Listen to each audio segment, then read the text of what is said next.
State of Michigan Legislature. The new name for our parent university is Positively Engaging Partnership.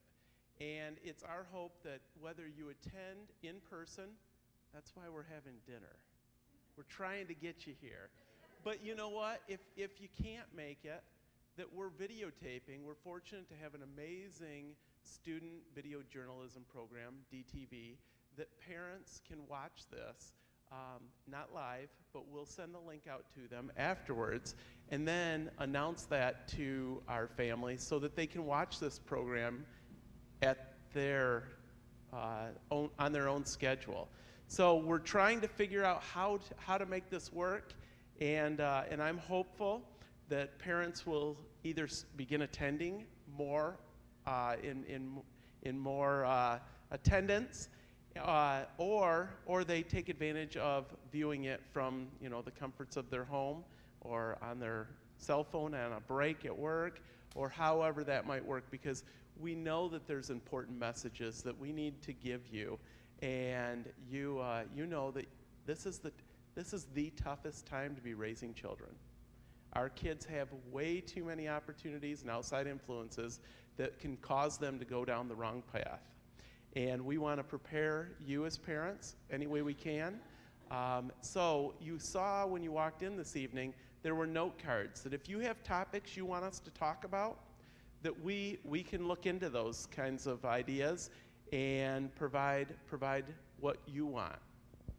Before we get into tonight's presentation, I want to touch just a little bit on what the other topics are going to be for this year, unless you provide us with topics that you'd rather hear about. So looking at November 30th, we currently have a topic called Ho-Hum for the Holidays, and it's about discussing mental health and coping strategies for parents and students. Again, we'll provide dinner at that session. Thursday, February 8th, the Unconference. What's on your mind as parents? We will host table talks formulated around topics you pick. That's where those cards, if you have ideas, or if you want to shoot us an email to let us know that this is something you want to know a little bit more about, or you think that after talking with parents, we need to provide a little more support. And that evening we will have pizza as well.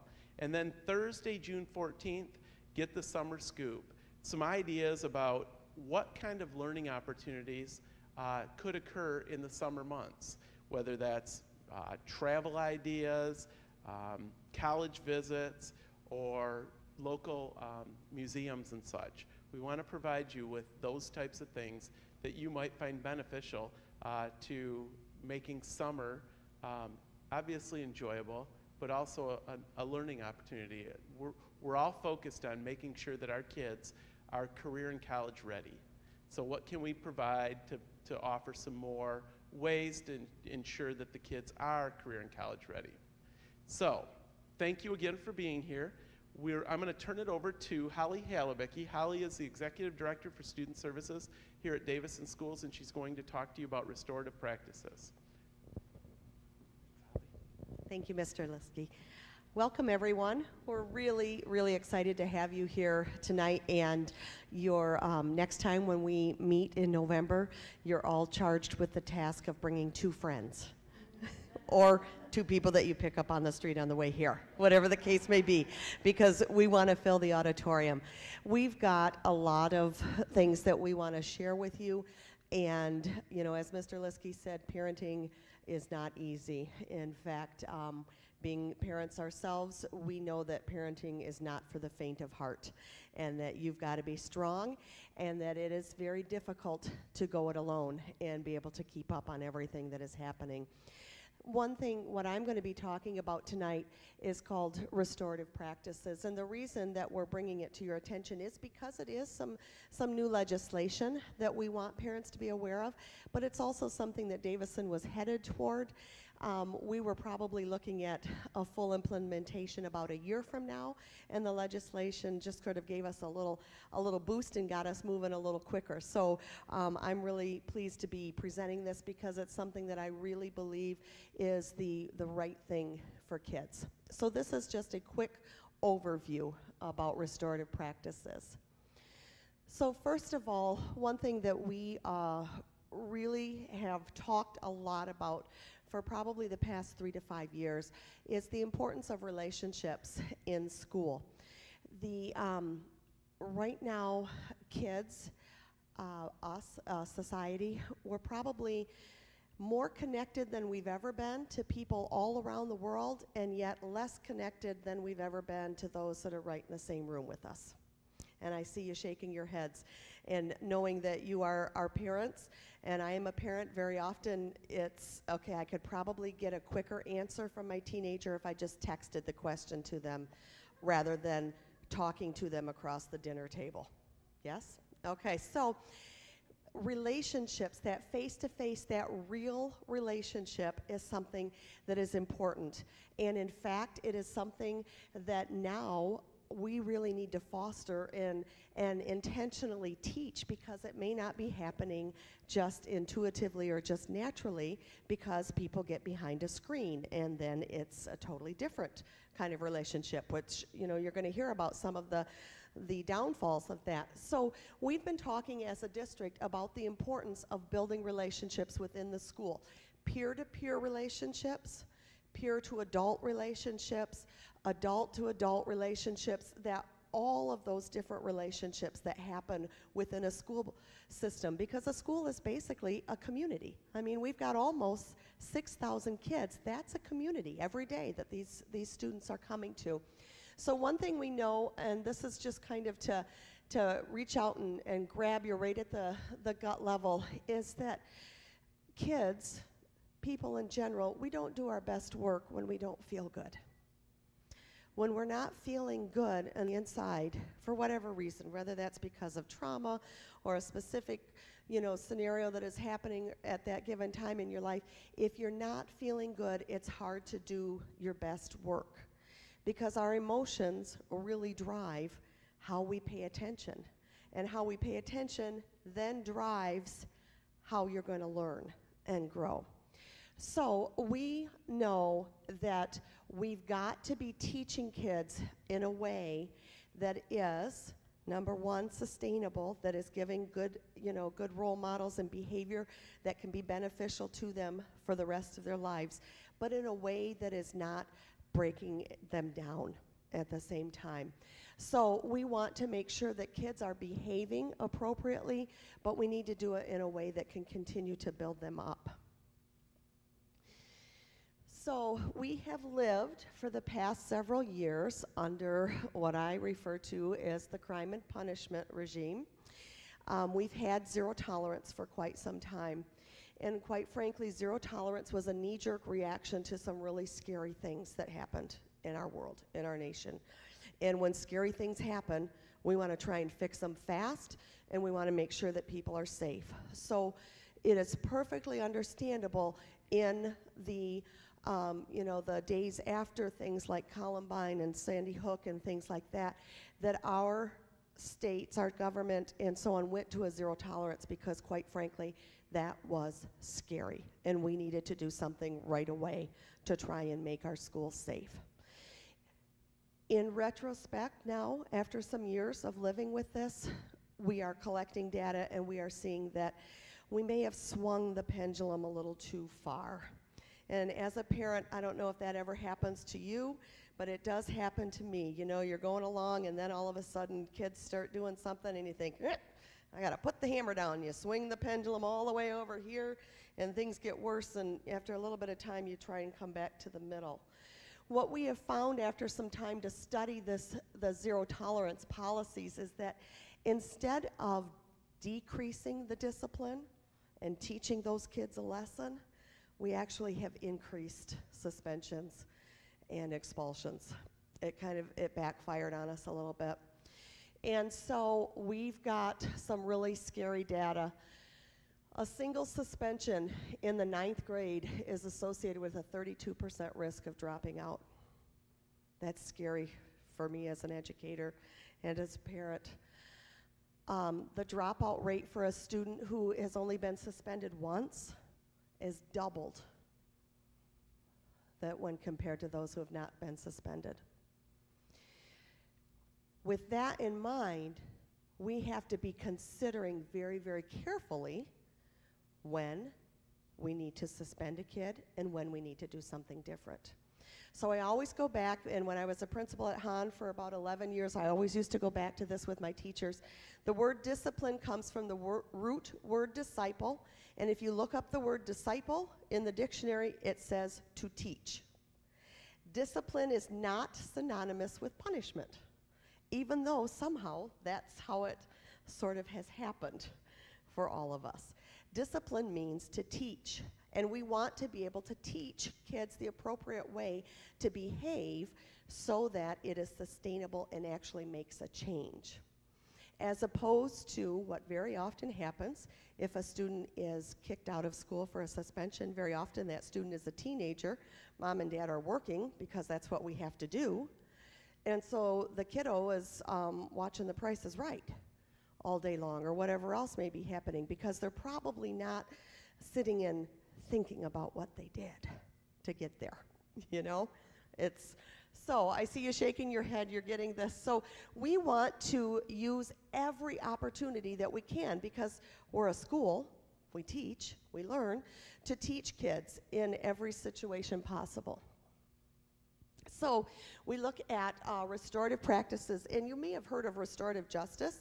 That is becoming something that is used often in the judicial system, and that is where this comes from.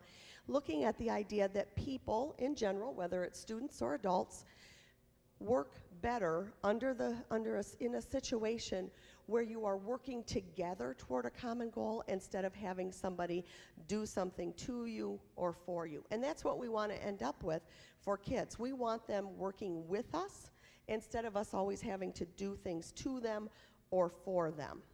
So that's kind of the premise of this.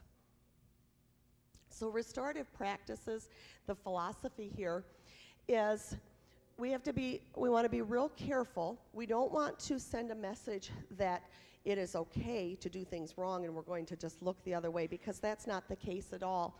Instead, what we want to do is we want to make sure that we set up a system, a community, where when someone makes a mistake, that wrongdoer has the opportunity to be accountable and to also try to repair that harm that has been done, whether that is some kind of maybe harm that is actually done to property, or is it harm to a relationship that needs to be repaired.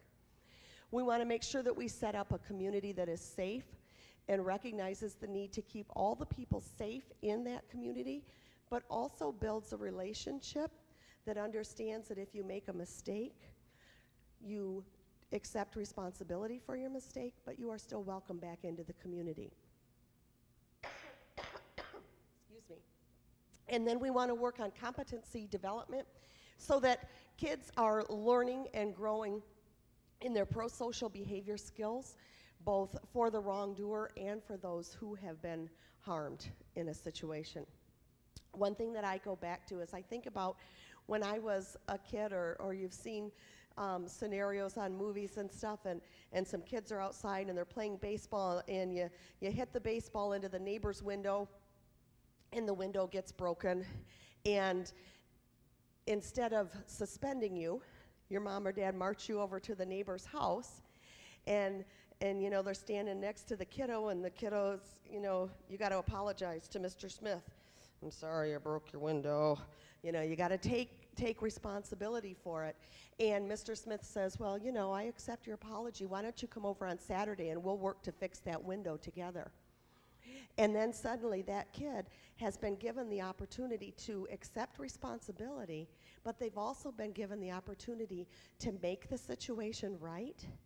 And most likely, very often, the relationship with the Mr. Smith is even stronger than it was before that happened, because now you've spent a little side-by-side time with an adult doing something together, and you've probably learned some really cool things in the meantime. So those are the kinds of things that we're talking about. So the big idea behind restorative practices are that you are giving the student the opportunity to repair the harm and to build and restore the relationship that was broken within the community.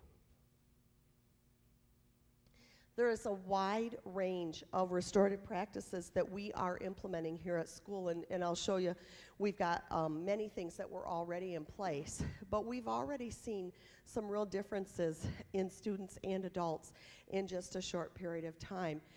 What happens is if there is an issue that maybe there was some infraction of whatever rule there that might be, we have an opportunity where the student is sitting, and everyone's sitting possibly in a circle, and the student has an opportunity to look at everyone who is affected by that particular infraction.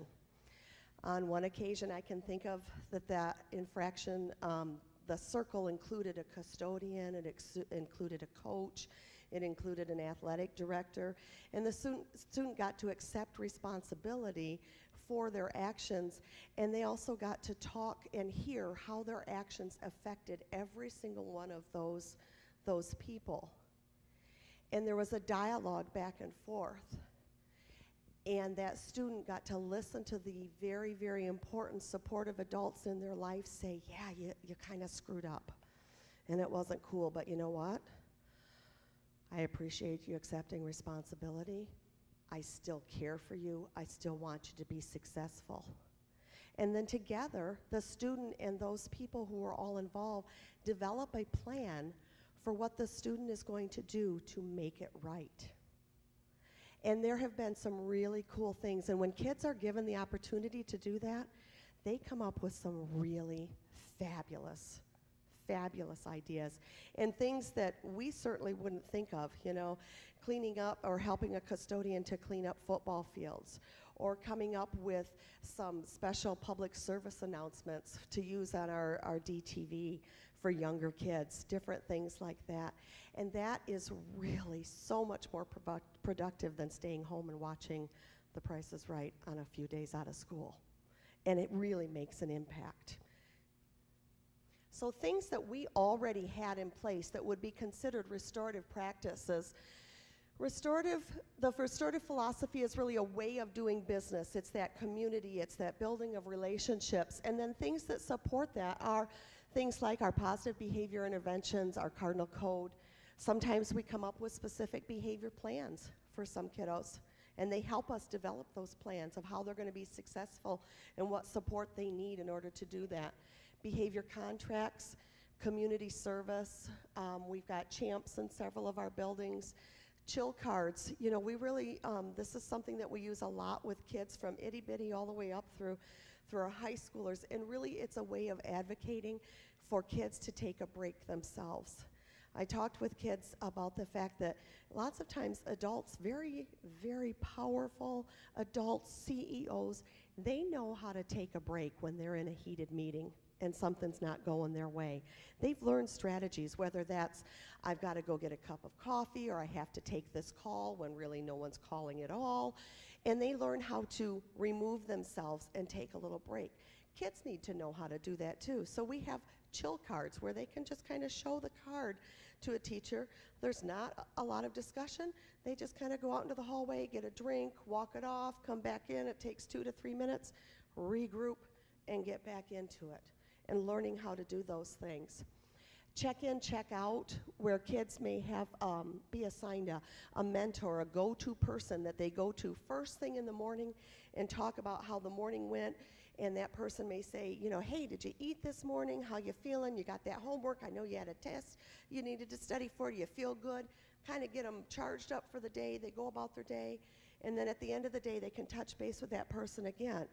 And that person can give them, hey, you made it through the day, you got everything for your homework, here we go. So we're trying, you know, this check-in, check-out kind of thing. Having planned discussions with kids. We know that nobody likes to be called out and embarrassed in front of their peers. So when something is happening, maybe rather than addressing it right at that minute, if you think that it's going to kind of lead to something a little bit bigger, you schedule a time for a planned discussion where you can sit down and talk about what's going on and really work out and hear both sides of it. And then reintegration plans. Quite frankly, sometimes there are certain things that will lead to an out-of-school suspension. We have to keep the safety and welfare of all people, all the children, everybody involved. But if there is a time out of school, knowing what that does to a student and knowing how that may raise anxiety, it may have a big impact on their grades, we're going to plan for the reintegration back into school and what that looks like, so that we can plan for possibly any of their concerns and anxieties and things like that to be as successful as possible. Some things that we're going to be working more on and adding and trying to incorporate even more community service, making things right. And what can you do? You know, if the behavior that was exhibited took time from the class or took time from the teacher, what can you do to make that right then with your class or with your community within the room? Different conferences, different kinds of conflict resolution, restitution, restorative circles I kind of hit on, as far as, you know, talking in a circle and everyone involved and coming up with a plan that everyone can agree with. And so these are all things that we are learning about, getting training on. The staff is getting more and more training, and we discuss these all monthly at administrative meetings and counselor meetings, and then work with our staff on them. So what we are looking toward is making sure that, you know, when kids leave us, that they can be contributing members of society, using a restorative philosophy, and of course looking at everything from academics, attendance, behavior, and our school climate to make sure that this is a place where we are educating the whole child and making sure that they are ready to step out into society. So thank you very much. I'm going to let you stand up for a quick little break because you need it while we kind of transition and get the next slides and things set up for you. Thank you.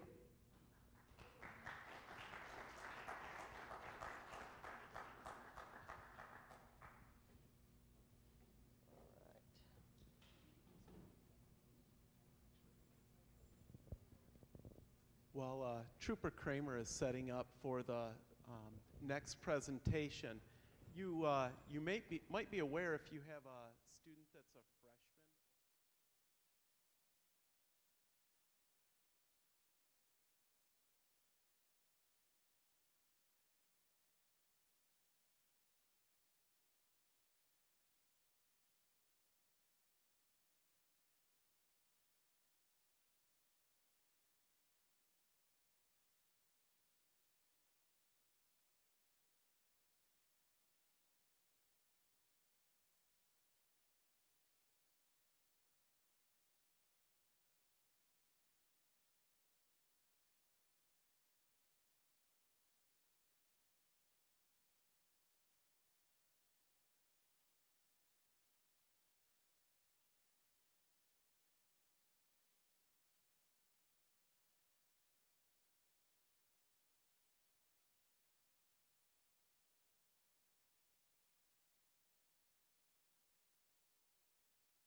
things are kind of funny, but I feel like I'm on an infomercial. And they told me I have to be on the stage here, so I guess here I am. My name is Steve Kramer. I'm a Michigan State Police Trooper out of the Flint Post. I've been at the Flint Post for about 5 years now. I've been with the state police for 20 years. I was born and raised in Detroit. My father retired from Detroit Police Department, so I guess it was kind of in me all along. For about the last 4 years, I've been doing this job. Community Service Trooper / Recruiter is my official title at the post. There's two of us. My partner, Trooper Amy Bellinger, she was here earlier today talking with the kids, and we'll be back on Thursday. She couldn't make it tonight. This is pretty much our sole job. This is what we do. We do recruiting. People are interested in joining law enforcement, specifically state police, to talk to us, kind of point them in the right direction, help along with the process. Which, while I'm up here, I'm going to throw my sales pitch out. We are still hiring. If you know anybody who's interested, please feel free to have them get in touch with me. We've got a school going on right now. One's going to take place in January, and then probably another 200 in May or June of next year. So now that that's out of the way. The biggest part of our job is this, education. We do schools throughout Genesee and Shiawassee County. Been in hundreds of schools, probably literally. They also transport us around the state on occasion into some of the rural areas to help get messages out. Every post, there's 30 posts, every post has their own version of myself and Trooper Bellinger. Not as good, but they have their own version of us. We do a lot of the PR stuff. I do a lot of stuff with the news, ABC 12, NBC 25. When the news is trying to push stories out about safety or seat belts or whatever, they contact us. So that's primarily my job right now. I don't really work the road anymore. I mean, I have a patrol car, but I do make stops or answer calls on occasion if something happens to come out and I'm close to it, but it's not my primary goal. Our department kind of recognized the necessity to kind of get back into the community policing with having people who directly just communicate with the public, kind of the liaison between law enforcement and community. So that's our job. I've enjoyed it. I needed a little bit of a break. 16 years on the road, I decided to take this position, and I've really enjoyed it. Coming in and talking with the kids, all the different hot topics. This is one of them. This is probably our most popular presentation that we give, is the bullying, cyberbullying, social media, the sexting, kind of all wrapped into one. The presentation I'm going to show you guys tonight is primarily the same one that I showed your kids. I am using a slightly different one only because it goes into a little bit more detail for you guys as far as laws, things to look out for, and stuff like that. So I'm going to head into it. Challenges facing our kids today: bullying and cyberbullying. Most of you out there, I think, are with me where we didn't have one of these growing up. Not just because we didn't have one, there was no such thing, they didn't exist, and we were probably better off for it. One of the things I do tell the kids is I wouldn't trade places with them for anything. I do not look back at my childhood and wish I had this. I'd have been in probably just as much, if not more trouble, as they're getting themselves into had I had access to this when I was growing up. But we didn't have to deal with this. There was no such thing, it didn't exist. Or this. This was unheard of or even unthought of back in the day. And you guys know, I won't get into too much detail, but there was an incident here at Davison High School last year involving this, which is kind of why we partnered up with Davison High School to come in. We actually start now in the 7th grade. Last year we came in and did 7th grade. This year we're back in doing the 7th graders and coming in here and doing the high school. Kind of trying to teach them the dangers, the laws, the do's, the don'ts, and things like that so that they can keep themselves out of trouble. Why this is important, and I appreciate for those of you who are here, is you need to know what's going on too. You need to know what your kids are being told, because I'm sure they don't all come home and tell you, hey, we learned that this is wrong, but I did it anyway. They're not coming home and telling you that they knew better, right? It's always an excuse. I know I have a 13-year-old. She's in the middle school right now, and I know how it goes. Bullying defined. It's habitual cruelty overbearing behavior towards someone, usually smaller, weaker person, forcing their way on them. One thing that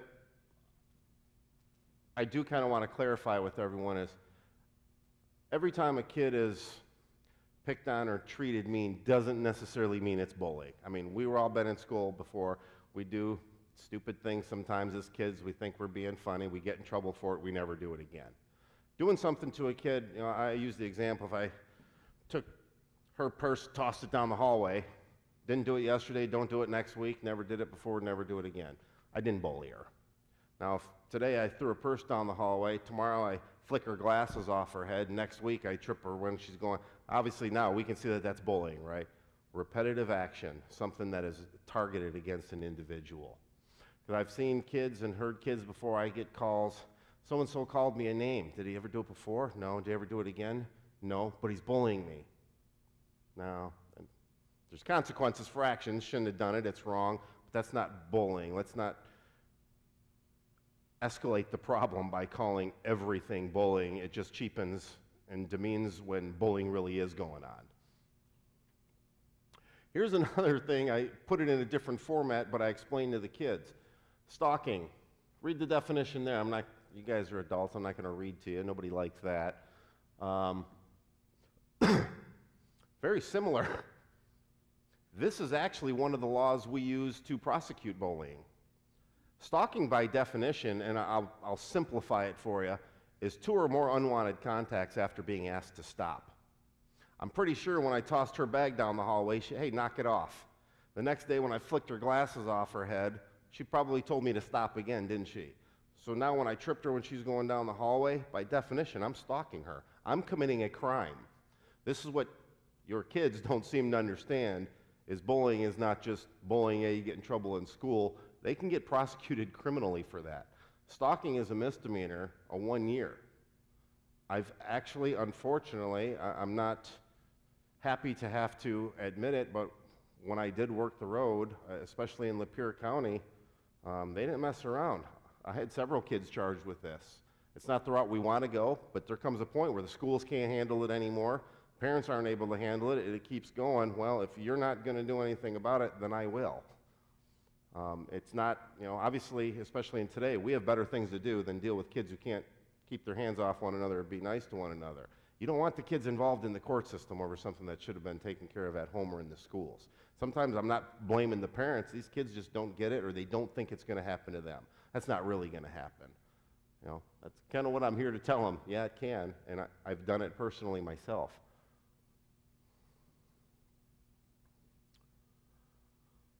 What are we doing to protect our kids? Not really a whole lot, some of us. Me, until I really took this position and realized all this stuff that's going on, I didn't know a whole lot about it or realize a whole lot about it either. This is another law. And I do present this to the kids also. Malicious use of a service provider. Service provider, guys, is the internet. As far as this law is concerned, anything they're doing online there, malicious use of it, is a 6-month misdemeanor. How simple it is to terrorize, frighten, intimidate, threaten, harass, molest, or simply annoy another person. Could bullying fall into that? These kids can be charged with crimes, is what they have to realize. And we didn't used to have to do it. When we were growing up, it was usually handled in school, at home, some other means. By the time, if law enforcement has to get involved, we're past that coddling phase. It's now or never. We've got to send the message, and we kind of just go direct with one of these laws. Are we trying to turn these kids into criminals? No, but at some point, the message has to be sent. We need to inform our kids that this is what can happen to them, so they can no longer use that excuse. Well, I didn't know. Yeah, you did. I've actually been contacted by the prosecutor's offices. They know we do this presentation. Hey, I got this incident. Did you go to that school? Yeah. Contact the school. Was so-and-so in that presentation? Yeah. So they knew better. All deals are off the table. We're not playing that. I didn't know. Because the state police specifically told them what the laws and the penalties were. Am I broken? Oh, no. Big myth, it doesn't happen at my school. Everybody wants to believe that. I understand that. The fact is that's just false. Statistically speaking, by studies done, by the time a kid is the age of 12, they've been involved in bullying. They've either been the bully, they've been bullied, or they've at least witnessed it. I mean, that's a pretty sad statistic, really, when you think they're not even 12 years old yet and they're having to deal with stuff like this. One of the other things I ask the kids, I'll ask you guys. You can read it up here. Basically, it's saying you're out somewhere, you see bullying going on, you see somebody getting messed on. You don't know the people. You don't know the one doing the messing around. You don't know the person getting picked on. Is that any of your business? Who thinks it is? Who thinks it is your business? Who thinks it's not your business? Who's on the fence? I'm not going to signal anybody out, but they're sitting up front here. But that's a fair, a lot of the kids, who doesn't know? And some of the kids will raise their hand. And then I ask, do you have a little brother or sister? Yeah. If that's your little brother or sister, would it be your business? Well, yeah. Shouldn't it be anyway? Now, that's a lot of the thing, too. These kids see what's going on, and they got this mentality. I'm not a tattletale. Really? There's a difference between tattletaling and doing the right thing, right? I was growing up. I have a little sister. To be honest, I didn't like her much when we were growing up. But nobody was going to do that to her, right? I mean, that just wasn't allowed. Now, the different, Mom, Steve ate the last cookie. That's tattletaling, right? It's of no consequence. It was for no other reason than to get me in trouble for nothing. Or, Mom, Steve's kicking the dog in the head. Is that tattletaling? No, something wrong is being done, right? Something that needs a corrective action. It's obviously to the extreme, but that's what these kids, and it doesn't mean, I'm not telling kids to go get involved. Oh, go break up that fight. Walking by one of the instructors, hey, somebody should check out what's going on over there. It's that simple. Bring it to the attention of the administrators. Because if it was you, the one being picked on, you'd want somebody to do that for you, wouldn't you? All of them agree with that. The bullies are picking on the weak individual that can't or won't stand up for themselves. Sometimes we just need to help each other out a little bit. We used to, when most of us were growing up, even in the neighborhoods, we used to. Somewhere along the line, that got lost. Different kinds of bullying. Obviously, we know what physical and verbal bullying are. Psychological, I always ask the kids, any of you guys know what that is? Who can tell me what psychological bullying is? If no one raises their hand, I'm going to treat you like the kids, and I'm just going to pick on you. You're drawing my attention right now, so give it a shot. What's psychological bullying?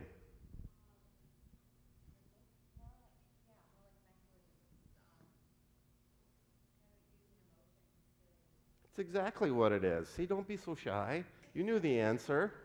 It's messing with their head, right? Rumors, isolation, ignoring. Rumors. Are rumors generally true? No, but we all spread them anyway, don't we?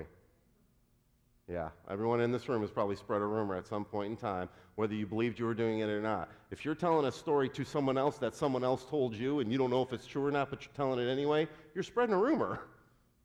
These kids, though, do it on purpose. They'll start a rumor, and then when they're confronted, I didn't say anything to them, I didn't touch them, so you can't get me in trouble for anything. No, but you started this rumor that has devastated this child's life. And for what? The ignoring. Are you going to be best friends with everybody? No, let's be honest. I'm not an advocate of saying, you have to be friends with this person and that person, but do we have to be rude to people? I mean, that's just common manners that we need to grow up with, right? There's going to be people that we work with, that we live by, not you guys, that we don't like, right? These are my neighbors over here, so. But, we're not going to like everybody, but we should respect everybody, right? That's the point I try to get across to these kids.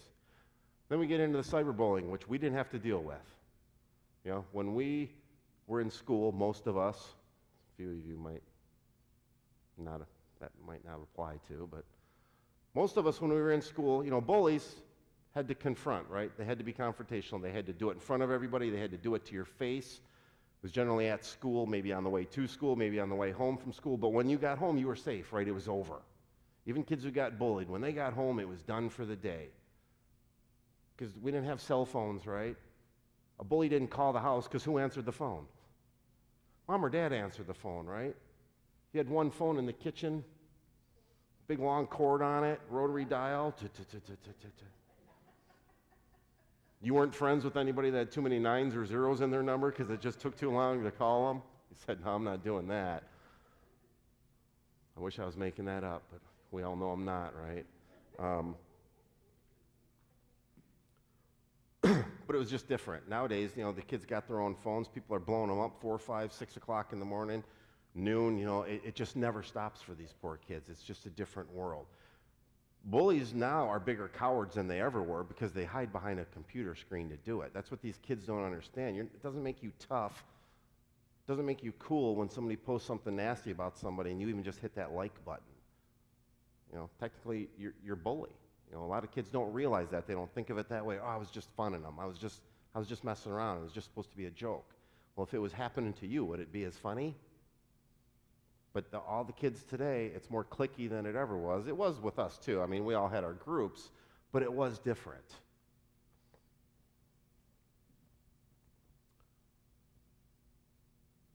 This stuff is generally meant to be noticed by other people. It's meant to be witnessed. And the kids who don't say anything or play into it, hitting that like button or laughing along with it, they're adding to the problem because bullies want the attention, right, generally. Whether it's online and they want 1 million likes on this page or they want a bunch of comments supporting their nastiness or whatever. That's all I'm encouraging the kid. You know, if you don't want to confront it, just leave it alone. Don't acknowledge it. Don't play into it. Don't encourage it. Again, it's everywhere they go. I know it's a really old cell phone, but stock photo. It's everywhere. You know, these kids can't escape it now. And it is up to us as the parents. We should be monitoring our kids' stuff, their phones, their computers, their online accounts. All the different social media apps. Anybody ever heard of this one, Kik, K-I-K? That one in particular, I'll give you a little useful information. If your kids are using that, get them off it. It's probably the most sexually abused social media app on the market right now. And they have texting, they have Instagram, they have 10 other apps. Why do they need so many different apps? They all do the same thing. That's what I don't understand. The more apps, most of these apps were created to do bad stuff. Kik is one of them. I'll get off that topic right now, but if you see that, that's probably not a good thing. You know, the Instagram, the Snapchat, real big. Lots of kids get in trouble with Snapchat, right? Because the thought is when they start out, it's there for 10 seconds, then it's gone. Well, wrong. Someone can still screenshot it. And Snapchat, what people don't realize, that 622-page user agreement that everybody clicks accept to, but nobody actually reads it. You've agreed to let Snapchat hold on to all of everything you've done for at least 90 days. So it's not gone.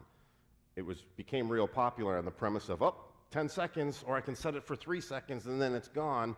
Nothing has ever gone online. We all know that, right?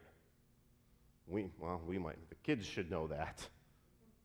But once you post it online, it's never gone. It never disappears. The average American teenager is on at least 5 social media apps. That's low by today's standard. That's probably increased up to 7 or 8 by now. Profile of a bully, same way it's always been. Physically aggressive, violent, easily angered, impulsive. Sometimes what you need to look at, though, is the bully became one because they've been bullied themselves. That's why we need to talk to these kids, first and foremost, to find out if that's part of the problem. Sometimes it's a defense mechanism where they're doing it, learned behavior, or kind of defending themselves against other bullies. They prey on those they feel are weaker, have a strong need to dominate others, higher likelihood to dislike or do poorly in school, more likely to fight, drink, and smoke than their peers. Bullies want you to think they're strong individuals, right? Is that really true? Bullies are the weak ones. I mean, think of how sad it really is. If you got to make fun of or put somebody else down to make yourself feel better, how bad is that on you? We've all had that friend growing up, right? You're at the bar, ladies, you meet a group of guys, guys, you meet a group of ladies, and you got that one friend putting everybody else down to try to make themselves look better. It usually gets caught on to, though, doesn't it? It's the same thing.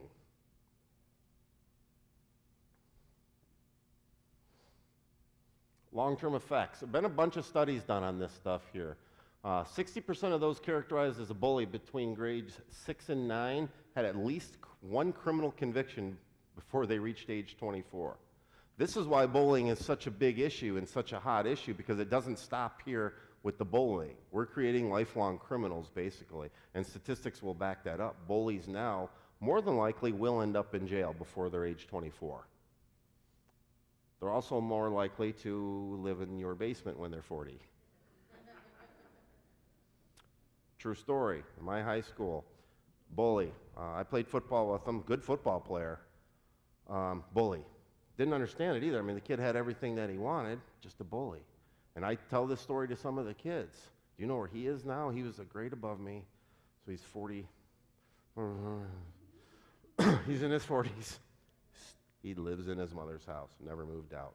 In and out of jobs, in and out of jail.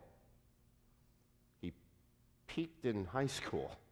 That's what kids don't understand. I mean, where is he now? Yeah, he was real. Everybody feared him in high school. Nobody fears him now. Who wants to be there? I ask kids, who wants to live in your parents' house when you're 40? No one. Who wants to live there now? No one.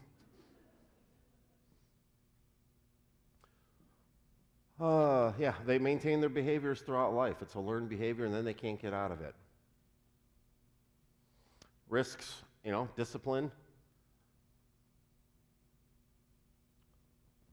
Criminal prosecution in jail, that's the big one. That should be enough to stop some of this stuff, but it's not.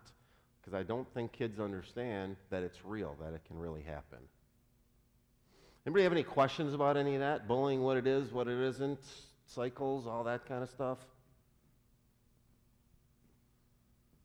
You're either really bored or I was that good. I'll go with I was that good. Okay, collision course, the impact technology has on you. I asked the kids this. Raise your hand. What's this picture of? You didn't raise your hand. Would you like to try again?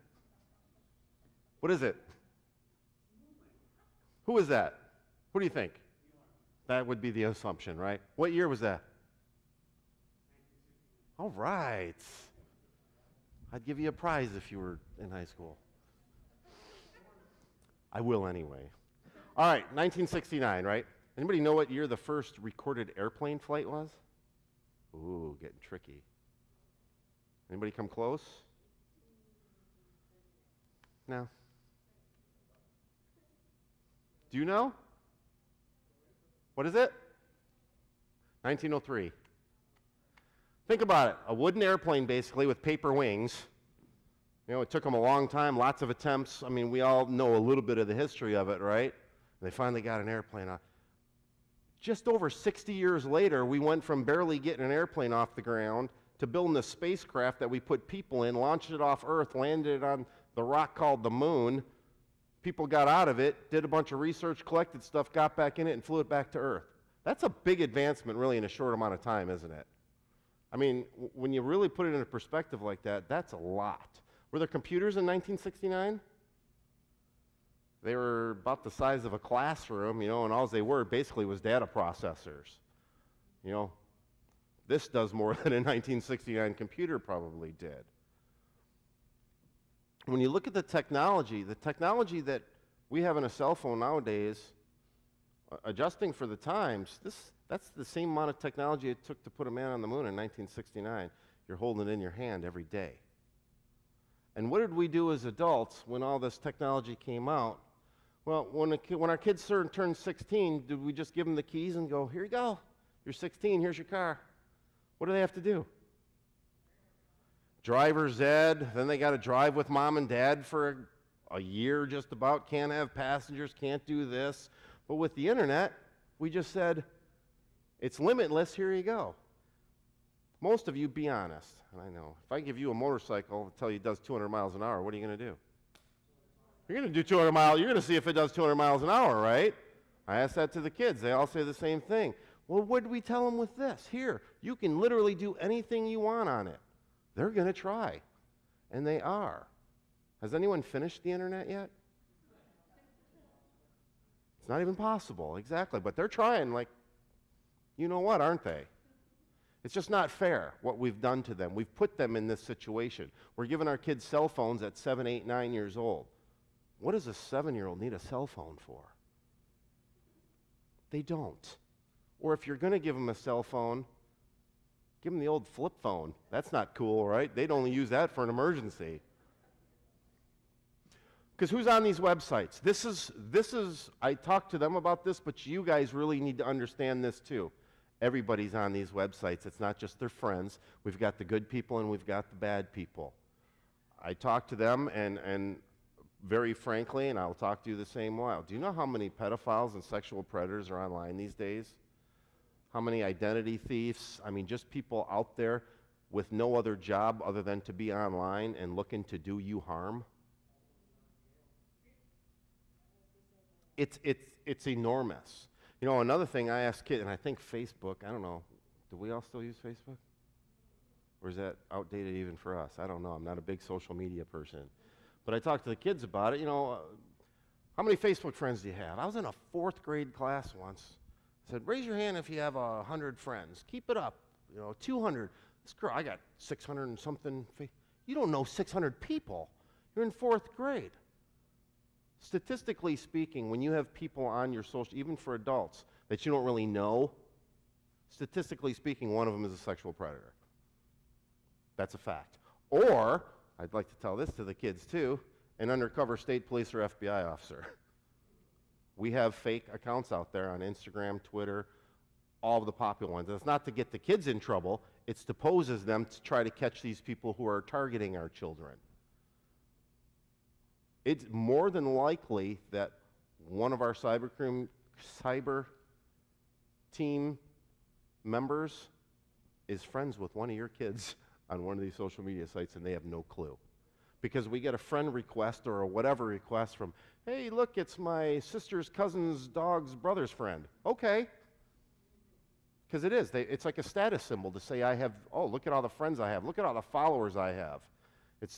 That's how they get their self-worth. I am so popular, I'm so cool, I got all these followers. And kids put anything and everything online these days, don't they? We've all seen stuff. If you ever open up a Facebook feed or the Twitter or the Instagram or whatnot, I mean, let's be honest, I have no desire nor need to know what you had for dinner tonight. But I see pictures of food on a regular basis. Our young girls are probably the worst. They're, so-and-so's all up in my business. And, well, you put it all over the internet, and then you act surprised when people know your business. What are we thinking? Adults, we do it too. What do we do? Oh, look what my husband got me. Bought me this brand new big screen TV, new gaming system, you know, new whatever. 2 weeks later, oh, now my husband's taking me to Florida for 2 weeks. See you guys. We'll just tell the whole world. Come break into my house. I got a bunch of new stuff and nobody's going to be there. But we don't think about it like that. But that's what we do. It's that instant gratification that we get with social media and with the internet these days that these kids just have got absorbed in, and it's what's getting themselves into trouble. None of these sites are private. They all have privacy settings, right? I mean, you can set who can see this, who can view that. Does that really work? It'll keep the honest honest. That's about what it is. I tell the kids, you know, not me, I'm not that technologically advanced, but if I had cause, I had any of your first and last name, I'd call my computer people, they'd probably be hacked into all your social media accounts before I hung up the phone, talking to all your friends as if they're you. Does that happen? All the time. Is that dangerous? If Johnny thinks he's talking to Billy, hey, I forgot, what time were we meeting this weekend? Oh, so-and-so, where were we going again? Man, I forgot everything. Over at so-and-so's house, remember? Because his parents are out of town. You just told a predator or a criminal where to go, where there's going to be a bunch of kids and no supervision around. That's how these people work, and it's not that hard to do. And nothing can be permanently erased. We need to remember that too. Once you hit that send button, you have lost control. You don't own that information anymore. You put it out there. Again, if I had cause, generally speaking, I could take any one of your cell phones, computers, tablets, give it to those same tech people. They're going to show me every picture you've ever sent or received, websites you visited. That information is all retrievable by someone. It can be made harder to get out. Anybody remember that case with Apple when I think it was the 6 came out? That terrorist connection, FBI was trying to get into that cell phone, and Apple said, nope, we're not doing it. I don't care, you got a search warrant, we're fighting this, yada, yada. We made this promise, and, and our stuff is impenetrable. Anybody remember what happened like a week or two later? A hacker contacted them and said, I can do it. And he did. There goes that whole theory, right? I mean, nothing is impenetrable, especially from a cell phone by a 12-year-old, okay? It's just not possible. We got to remember that. Sexting, this is the big issue right now, right? All the stuff we hear from the kids, obviously none of it's true. And this is the big thing. You can go to jail for it. Get rid of that. These kids can and have gotten charged criminally with this stuff. What's this picture of? Raise your hand. Arnold Schwarzenegger voting. All right. Even the kids still know who Arnold is. That makes me feel good. How old do you got to be to vote? Go ahead, blurt it out. You don't have to raise your hand. Just go ahead and say it. 18. All right, now everybody's afraid to, right?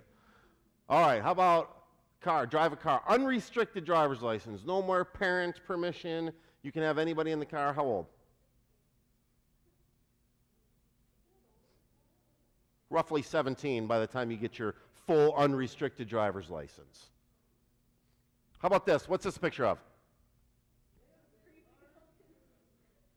Tattoos, piercings, anybody know who this is? This is my brother. No, I'm just kidding. It's not my brother. How old do you got to be to just walk into a tattoo parlor? 18. Right. How about alcohol in Michigan? 21, right? It's not up here, but tobacco, whether it be the vaping, the e-cigarettes, any of that. How old? It's 18. They were trying to pass an ordinance in Genesee County to raise it to 21. That's being challenged right now. So generally speaking, it's 18. Now, there is no exception because I've had kids before, well, my mom said I could.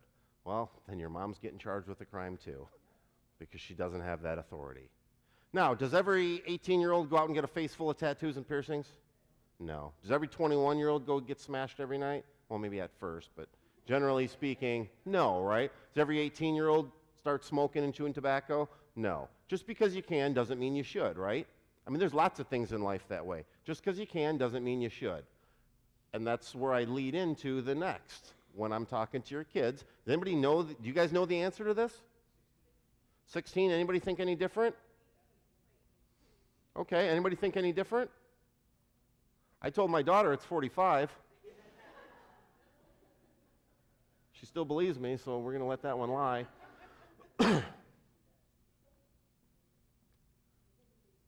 It's 16. I tell this to the kids because it's the law. Do our kids have a right to know what the law is? Absolutely. We can't follow the law unless we know what the law is, right? It's only fair that we educate them on what the law is.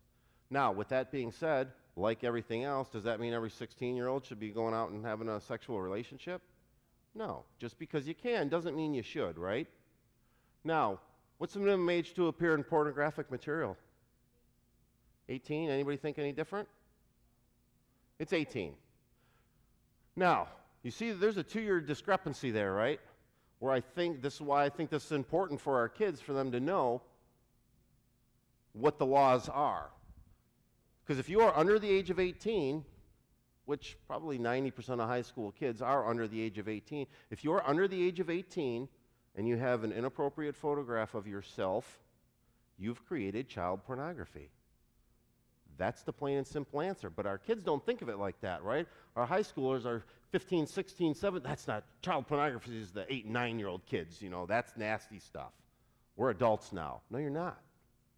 Even at the 16, well, if I can do this when I'm 16, then I can photograph it, right? No, you can't.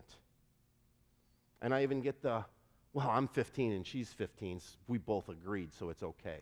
No, it's not. You both just committed felonies. Are we looking to make kids felons for that? No.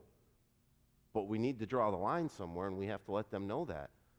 I've actually had a parent, well, they've been together for a little while, so I said it was okay. Mom got charged with felony. Mom doesn't have the ability to override laws. None of us do.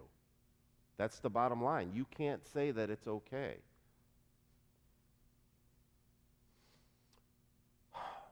Child sexually abusive material appears to include a child less than 18. Basically, those images, if the average person would see it as sexually abusive in nature, lacking artistic, political, are we talking about our 6-month-old with the bare butt picture? No. But if the average person would see it as sexually abusive or offensive, it's probably against the law. Do you know who the average person is? General standard? Grandma. Grandma thinks everything's nasty, don't she? I know mine does. But it's true. That is the average person's standard. It's not what the average kid thinks is acceptable. That's not what the standard is. And these kids don't understand that. To include any of these could be considered criminal. Even simulated, passive, pretending, anything that is designed to make it look like they're doing this, that's criminal in nature. It's against the law. It violates the statute. Now, this is the big thing. To persuade, engage, fund, or produce. Persuading can be as simple as, and let's say it like it is, does it go both ways? Guys, girls, guys? Yes. Generally speaking, what do statistics tell us? It's the guys begging and asking for these pictures. They're persuading. Okay? It's our young ladies who are giving in. They want to be popular. They want to be liked. They want to be cool.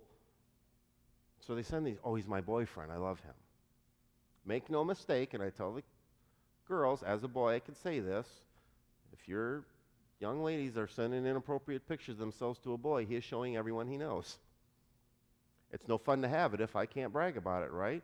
We don't go out and get, I'll use a different name because we're all older. I don't go out and get Michael Jordan's autograph on a basketball and hide it in the basement, do I? I bring it out and I'm showing it. Look what I got. I'd say LeBron James to the kids because I don't even know if they know who Michael Jordan is, but I'm not a LeBron fan, but they all seem to like him. But you get the point, right? I mean, it's just the way it is. This is all, if you're under the age of 18, it's child pornography. To photograph it, video it in any way, shape, or form, it's child pornography. Well, we're going to get to how bad of a felony it is. Okay? What these kids are doing, they don't even understand the seriousness involved. And I hear a lot, it's usually a boyfriend-girlfriend relationship. Oh, he's my boyfriend. He wouldn't do that to me. Until you break up and he wants to get back at you.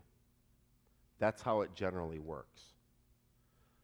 You guys familiar? I'm sure most of you have heard the term human trafficking. All this online stuff. What happens when some of these pictures get out?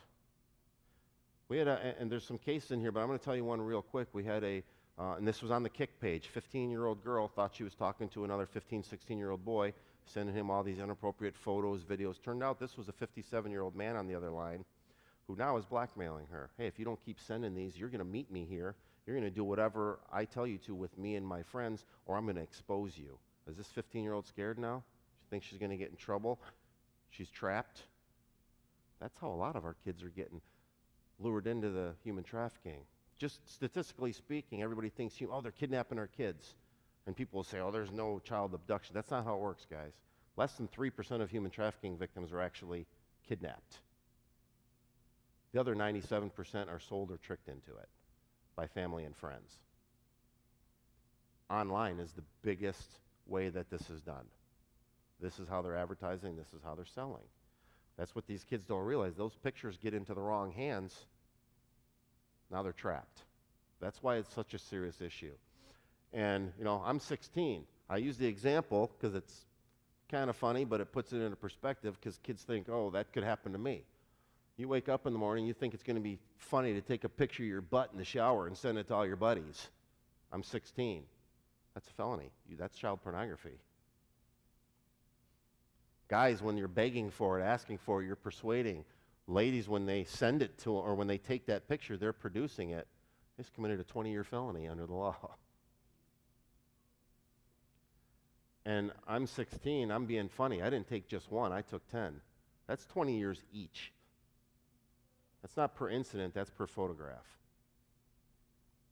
That's the seriousness of it.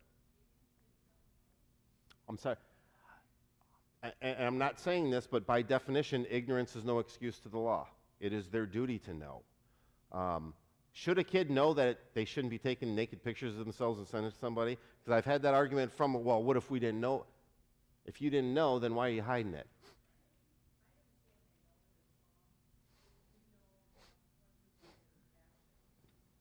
We know there are consequences. They should know that they might not know this, which is why we're in here to tell them this. Now, realistically speaking, is this what's going to happen to them? Probably not. But it is. Do you want to roll the dice on that? I don't. Oh, we do. We do. And it doesn't stop there. This young lady has taken the picture. She's produced it. She sent it to her boyfriend. She's now distributed it.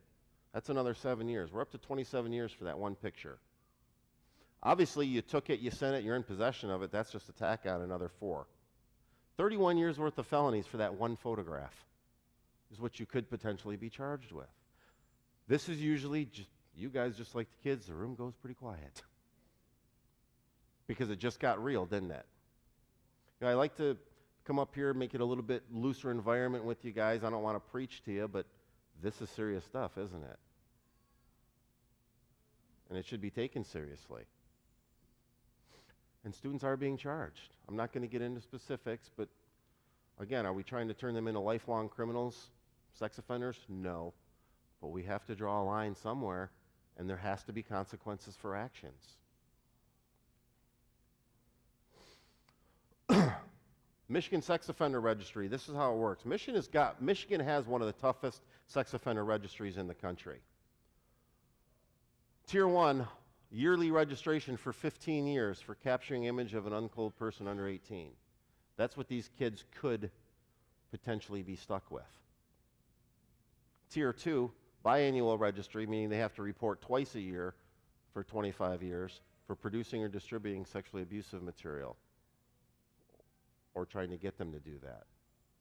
You guys familiar with the sex offender registry? You know, you can go on there, you can type in an address and it'll show you everyone in the vicinity. What a lot of people don't realize, and what I explain to the kids, they don't like living with rules at home. When you're a sex offender, basically, in the state of Michigan, the state police own you for that 25 years. You can't do anything without us telling you that you can. You technically can't even, if this is your listed residence, and you stay somewhere else for 2 consecutive nights, you violated the sex offender registry unless you got our permission to do so. You've committed another 5-year felony. You're going back to prison. I was on one of the teams before that's all we did is checked up on sex offenders and violated them left and right. In my opinion, they should still be in prison. It's their benefit that they're out on the streets. You better be able to follow the rules or I'm sending you back. I don't want them around my kids, do you? When we all think sexual predators or sex offenders, we all think that dirty pervert, right? Do you want your kids listed right up there with them? Having everybody assume that that's what they are too? Because, you know, let's be honest. I asked the kids, do you want to be a registered sex offender, considered a criminal for the rest of your life because you got a picture of a 16-year-old girl's boobs in high school? We have the internet, guys. Can't you pretty much see whatever you want anyway? I know it sounds funny, but isn't it true? Is it that important to risk your whole life over it? I don't think so. A couple of case studies. This girl was 15. This was one of these. She sent pictures of herself to a 27-year-old man that she did not know was 27 years old at the time. Nothing bad like that happened, but it could have, couldn't it?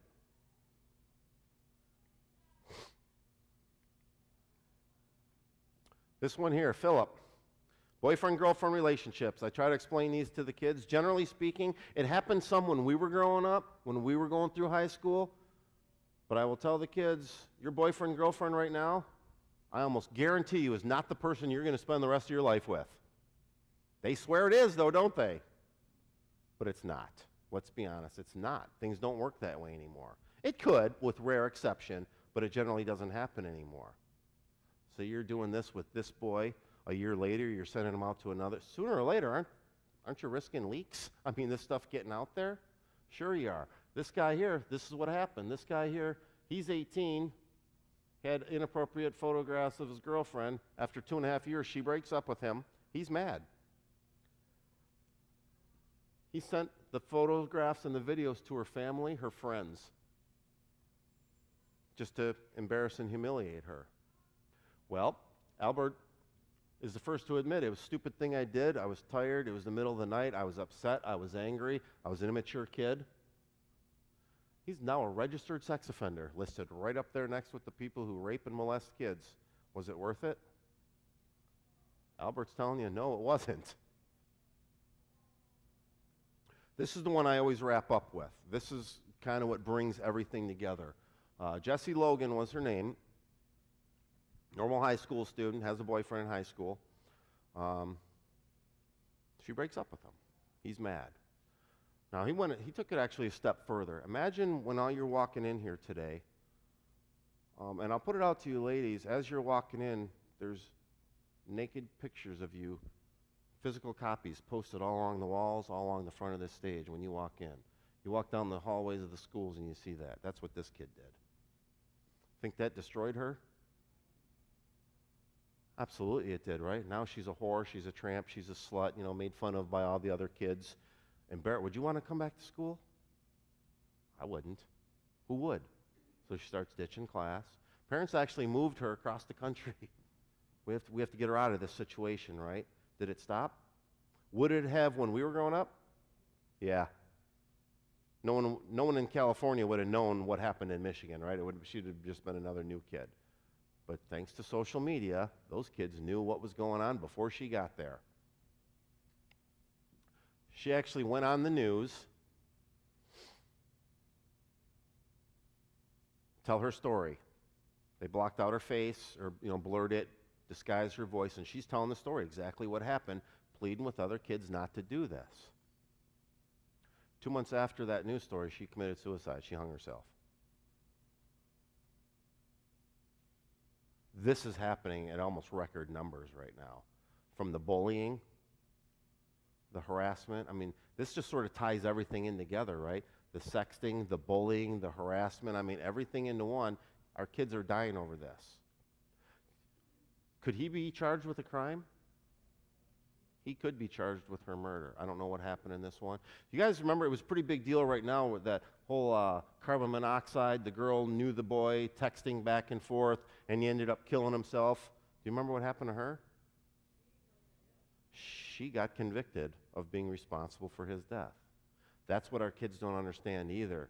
You're doing this bullying and they go out and do something to themselves. You just ruined your life. Law consequences aside, could any of you live with the fact of knowing that you killed someone? Most normal people can't. And even for this young lady, do you know how bad things have to be? Self-preservation is a human's greatest instinct. Do you know how bad things have to be for you to feel that death is a better option? Somebody lost a daughter, a sister, a granddaughter, a friend, a cousin. We don't think about stuff like that. In our kids today, and I'm not telling anybody how to parent or not to parent, but I've talked to parents, do you check your kid's cell phone? Well, no, I don't want to invade their privacy. How many of you had privacy when you were 13? I could be reading something, my dad would swipe, what do you got? Did I even question him? No. Your kids don't. It's your job to make sure they're not doing things that they shouldn't be doing. All these social media sites. Oh, I do. It's, that's, well, if your kid's under 18, you're paying the bill, right? That is not their property. That is your property. Even as far as the school goes, and I usually let them know that, you all signed an agreement to the school rules before you started school, right? You and the kids did. One of the rules is if they have their phone out, it can be confiscated. And I've heard, that's my property, you can't take it. Wrong. Most of these kids get caught because they're doing something they shouldn't be. The administrator takes it and it's right there. Now they're obligated. They have to call us. And once I have that phone, I get a search warrant, I do a phone dump, I'm going to see everything. That's how a lot of these things get caught, is now from this phone I see where it went. Then I take that phone, I see where it went from there. You get hundreds of people involved.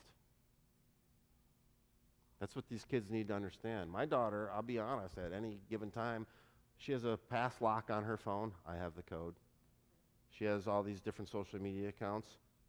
I have the passwords. I check her phone on a regular basis. So does her mom. We're not together, but we're on the same page as far as that goes. My daughter doesn't even question it. And I don't tell her, every Friday I'm going to check your phone, because what are they going to do? They're going to delete everything before every Friday, right? There's secret things in there. One of them that's real big right now is it looks like a calculator app. But you punch a passcode into the calculator and it opens up to your nasty file, I call it. It's all their hidden stuff. Even just letting your kids know that you know about stuff like that gets into their head, and they don't know what you know and what you don't know. Check the phone. How many new apps were installed recently? Do some research on that app, because you can find that list. It'll show you what was installed recently. You can find that. Do some research on that. See what it is. Make them open it if you're questioning it or whatever. The mere thought or threat, if you will, of your kids knowing you will do that is a big deterrent in and of itself, isn't it? You know, when I was growing up, there was a lot of things I didn't do just knowing what my dad would do to me if I did them. I had a healthy fear of my father. I still do. And they say every boy goes to that stage where to reach a certain age, he knows he can take them. My dad's had 2 hips and 2 knees replaced, and I'm thinking, maybe next year. Not yet. I'm still not there.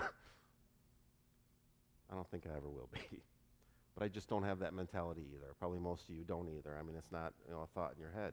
These kids today, we need to reinstall that into them, that some of this stuff, we're only doing it for their own good. I look back, I was in trouble a lot in school.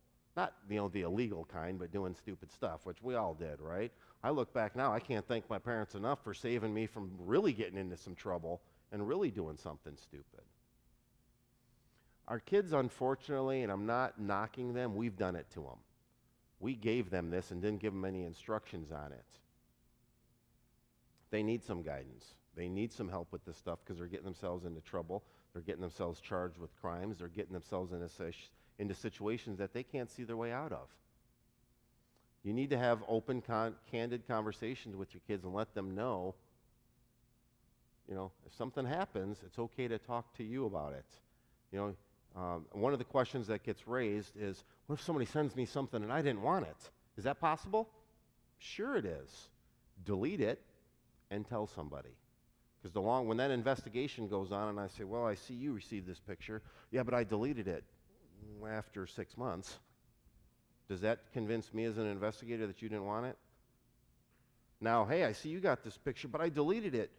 Yeah, she deleted it 10 seconds later. Now even if you didn't tell anyone, now is it pretty easy for me to believe that you didn't want that? Probably, right? Okay. Anybody have any questions about anything? I kind of move, of course you do. Yes, ma'am.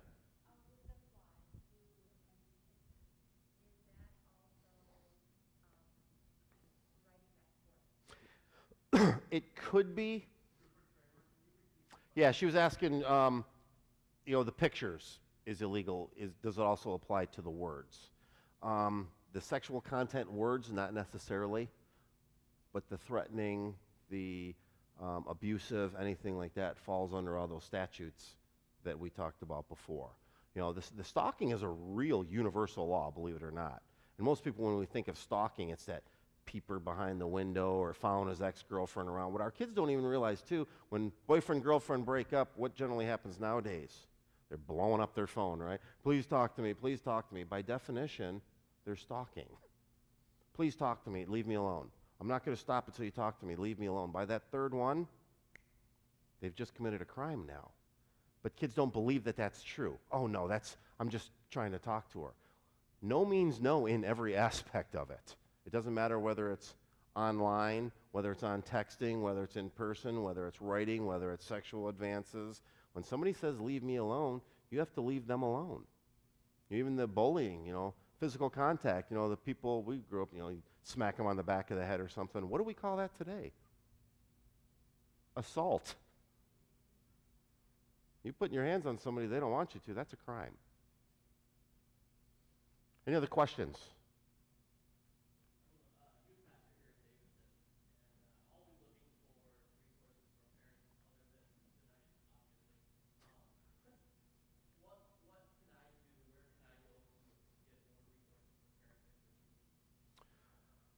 I'll give you a card before you leave.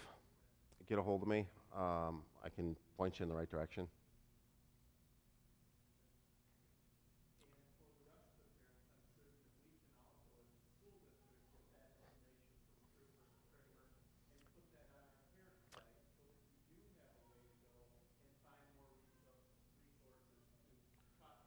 I do have a list, I believe it's on one of my slide presentations with actually some of the places where some of the information was cited from and stuff like that. So I could probably get you that.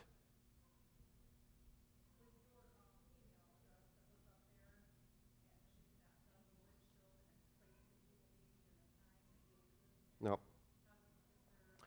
I don't set up my schedule, well, per se. I go where I'm invited. We don't solicit anybody. I have to be invited somewhere to present to there. So that's something else. If you had somewhere that you thought might be good. No, I understand. At least somebody's here. Pass the information along. So yeah, that's something between my partner and I, if it's in Genesee or Shiawassee County, we'll do it. If it's in Lapeer, Macomb, I can refer you to the troopers that handle those areas.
We already were in the middle school. We talked to 7th graders. So when I go home and say, hey, this is what I heard and said.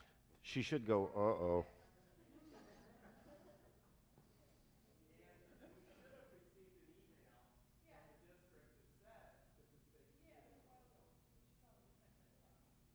Wait, no, hold on. I take that back. That was last year. We are scheduled to go to the middle school. We have not been there yet. That's next month, yes. We did 7th, 8th graders last year. I was in and talked to the 7th graders this year. They had like a career development. My partner and I went in there and talked about law enforcement as a career. So sometime I do so many, I was a little confused on my timing. So I apologize. We will be there next month. So she might not know yet. She will. Any other questions? I thought somebody else. Yes. I have an adult version and I have a kids version. The human trafficking adult version is very, I don't even allow kids at it. No one under 18 is even allowed at it because I'm very candid. I use industry terms, which is what we should be doing with adults. The kids is completely different. It's video based. It actually shows two recovered victims, one from one end of life, one from the other, to show that it can happen to anyone. And we get lots of good reviews on that one. And the kids, you can actually see, because it's more video based, it's not, you know, you could actually, we can see the kids paying attention to it. I'll have some business cards up here. Anybody who wants one, come up and see me, and I'll make sure you get a card, and we can make something happen there. Anyone else? Going once? Going twice? That's it. All right. Thank you guys for coming. I appreciate it. Thank you, Trooper.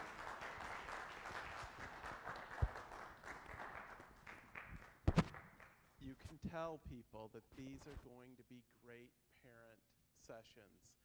We're going to have other great topics moving forward, and hopefully, as Mrs. Halibicki mentioned, you will tell 2, 3, 4, 5 people to come to the next session. But we will be sending this one out as well. Thank you, Trooper Kramer. Great presentation. We appreciate your time.